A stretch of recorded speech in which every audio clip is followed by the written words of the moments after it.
Hello, hello, hello everyone. If anyone is there, I may well just be talking to myself this afternoon. I appreciate that because I know it's a beautiful day today, so you might all be out enjoying that. But if anyone is watching, then it would be nice to see you. I'll just check here, see if I've got anyone. So, hey, Ruben's here, hello. So, yeah, this is the first time I've done this on my own. You can probably see I'm being not particularly fast, and obviously I'm not Mike. I'm using Mike's account to do this. So, yeah, we're all up and running now, guys. All right. So, hey guys, hey Sev. So what I'm going to do today, just kind of continuing with Jimmy's theme really from last week. So, because it's the summer now, we want to get you guys playing some songs, and people often say, you know, I've been playing guitar for X amount of time, you know, 5 weeks, 3 months, 6 months, 2 years sometimes, and I can't play any songs yet. So I kind of want to show you really how easy it will be to actually play lots and lots of songs. Last week Jimmy did the chords from Junior 1, I believe, and this week I'm going to look at the chords from Senior 1 and Junior 2. And also some variations that you learn later on in Senior 2.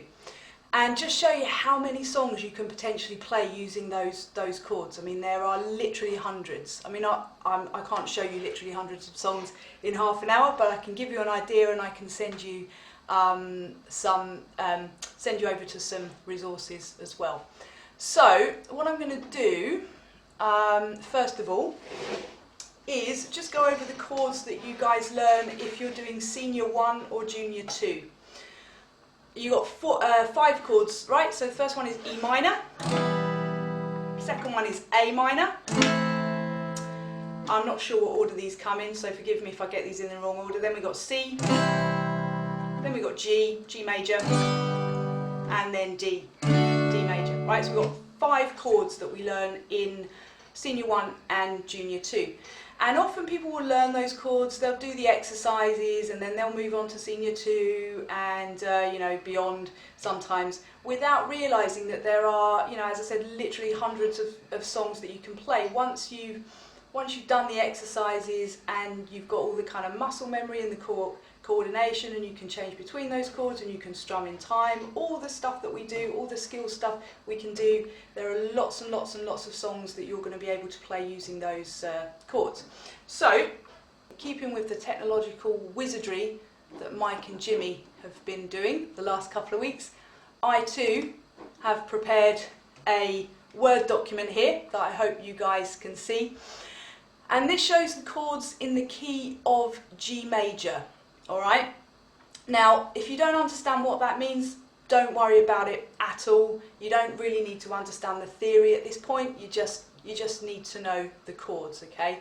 So the most important thing that you should really get here is that the chords that you've been learning, right, the G, the A minor, the C, the D and the E minor, they are all in the key of G major. So what that means is that they all sound good together, right? You can put these chords in any order, you know, G, D, E minor, C, A minor, D, yeah?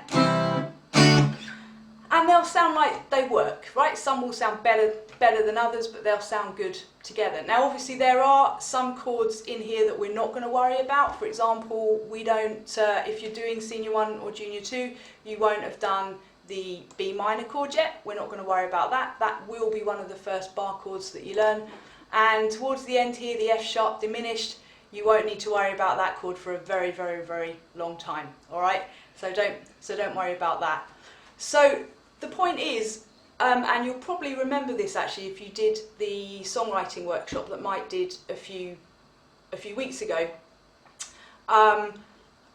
In this key, right, we've got these chords that we can kind of put together in any order, and this is how people write songs, right? So there's no great mystery about how songs are created. Once people understand these rules, or even if they don't understand the rules and they're just looking like something like this, right? It's really easy to be able to write some basic songs. So what I've done here is I've written down a couple of chord progressions here that actually use, that you probably will be really familiar with because you hear them in songs all the time, okay? And the first chord progression is what we call the 1, 4, 6, 5. And if you're wondering what those Roman numerals mean there, it's just telling you the number, right? The order that those chords come in the scale, okay? So the first chord is our G major chord, right? And then we jump to chord 4 in the key of G major, which is a C. And then we jump to chord 6 in the key of G major, which is an E minor. And then we jump to chord 5 in the key of G major, which is a D major, right? So when you play these chords,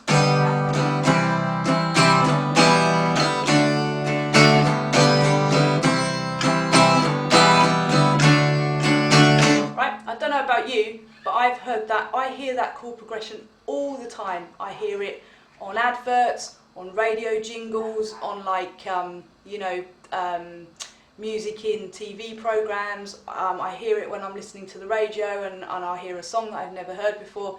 There's that progression again. It's really, really, really, really common. Just 2 songs I can think of off the top of my head that use it, and I was reminded of this because I think Jordan did this at our virtual recital, which was Free Fallin' by Tom Petty. Uses exactly this progression. If I'm going to try and sing it, a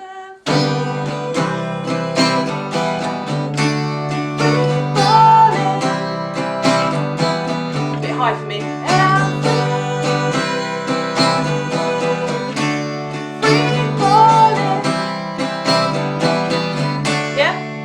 So just over and over again, just those chords over and over again. You can do a really straight strum with them.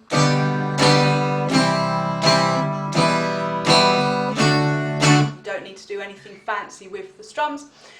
The other song that I can think of that I know that we've done before, student of ours have done before, Seb, if you're still here, I know that you will have done this one before, is Talking About a Revolution by Tracy Chapman. Again, same chords. Don't you know, talking about a revolution. And this one is a little low for me. I should probably be capo in these, to be honest with you, but anyway. Don't you know, talking about a revolution. Yeah? Again, same chord progression all the way through, okay? So, and there are lots and lots of others that use this as well, which I'm going to show you in a sec.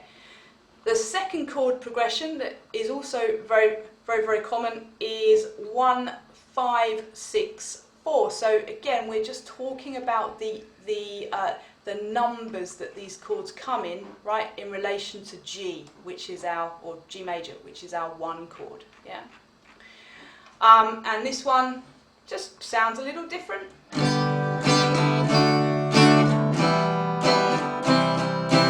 And again, sometimes you'll strum the chords twice per bar. Sometimes you'll strum each chord for a whole bar or for more than 1 bar. Sometimes you'll mix it up a little bit. This is the beauty of music. We can do all these things in lots and lots of different ways. So we could do something like...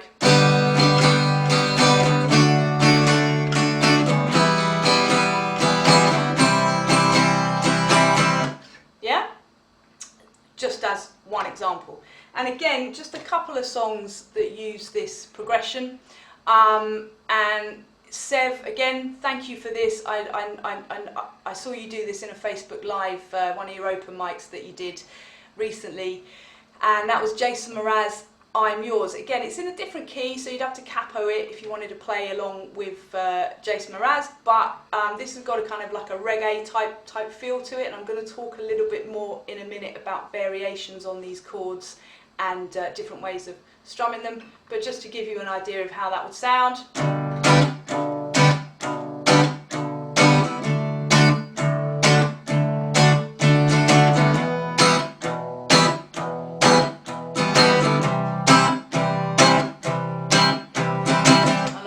try and sing that one because I'd either have to sing it really, really high or really, really low, and we've had enough of that, I think, with the with the Tracy Chapman and the other one, the Tom Petty one. All right, so that's just a couple of very, very simple ideas here. We take these 5 chords, well 4 in this case, because we're not including the A minor at this point, although that does very often come up in songs in the key of G. So we're taking these 4 chords, right, the G, the C, the D and the E minor, and we're just putting them in different orders and using them to play in songs. So I'll stop sharing that there and make that small. Cool, and I can see a few more people are watching as well, guys, so thank you very much. So how do we kind of build on that? Because obviously, you know, it doesn't matter what level you are, you know, I've been playing a very long time and I still love playing stuff like that. It's really nice, it's really simple, it's not particularly taxing.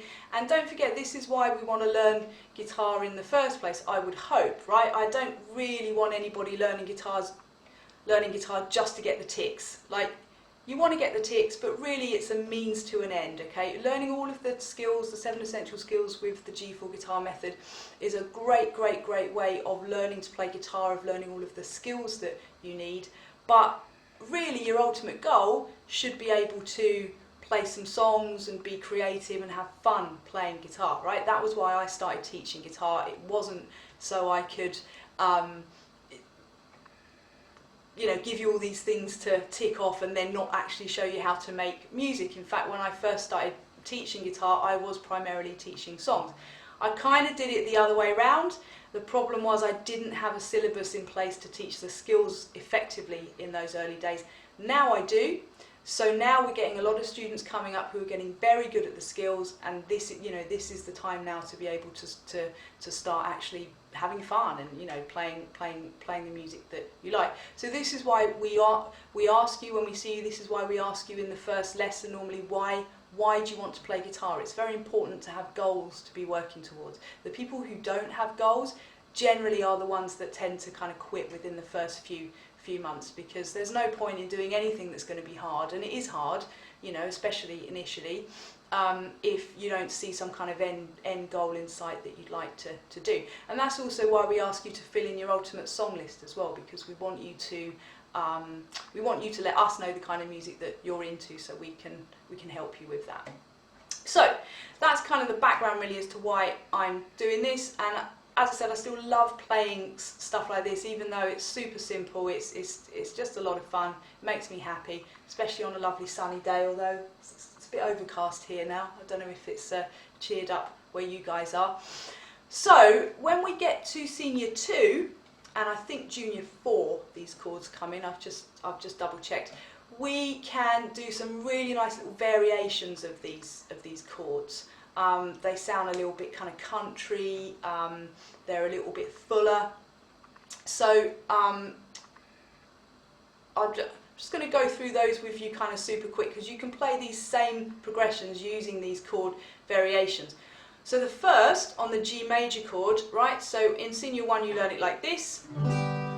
In Senior 2 you add, so you actually add your little finger here, oops, get the correct fret, onto the 3rd fret of the 1st string, so where your 3rd finger would normally go, and then you pop your 3rd finger above that on the 3rd fret of the 2nd string of the B string, and then you make the rest of that chord around it, right? So we often call this is often called the big G, because you have to use all 4 chords to press it down. Still a G major chord, just sounds a little bit fuller. It's got this extra, I'll play that here, extra D note here. Yeah. All right. So that's the big G chord. We then, for a C major chord, we can substitute that for what we call a C add 9 chord. And again, don't worry too much about the theory behind these names at this point. All we do to move from the big G chord to create the C add 9 chord is we just take these 2 fingers, we move them down a string, so you're now rooting them on the 5th string, 3rd fret. And this is a lovely sounding chord. This is really, really nice, especially when you put these 2 chords together.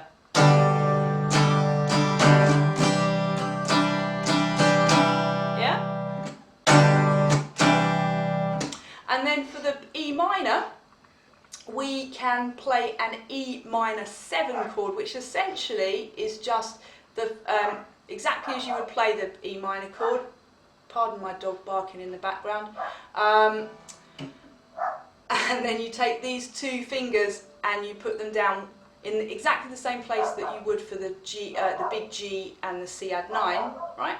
So you've got these two fingers down here, and then these ones here. So basically for each of these three chords, these two fingers stay in the same place, right? G, C, E minor, okay? Or E minor 7 in this case, okay? So you can use these same progressions, just add a little bit of colour here, and I think this is probably how those two, the Tom Petty song and the Tracy Chapman song that I showed you earlier, I think these are probably the versions of the chords that they use. It just adds a little bit more colour.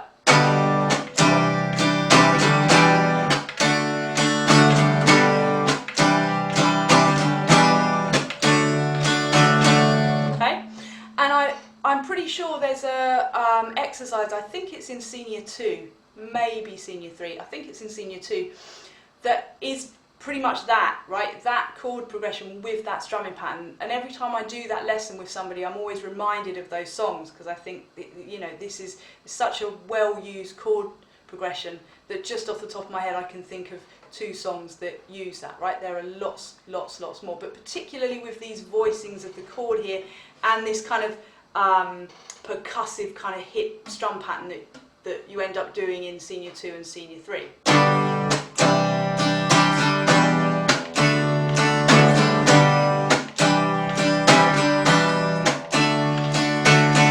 Okay. You can also do, of course, the same thing in the other pattern. So instead of going to the C chord, we can go to the D. Sorry.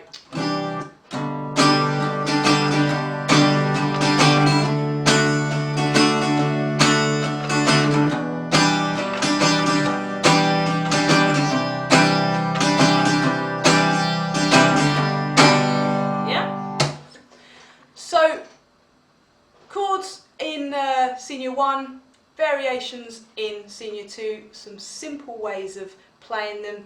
You can also use these slightly different strum patterns as well.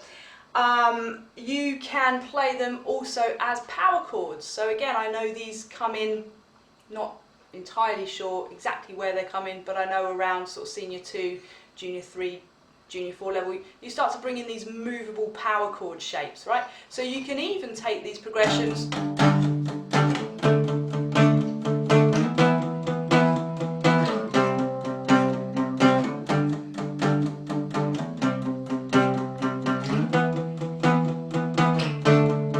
right, and play them as power chords. Again, lots and lots of songs already use them.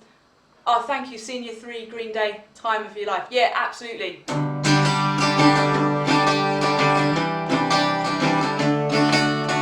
Yeah, uses some of the same chords. Yes, you're absolutely right.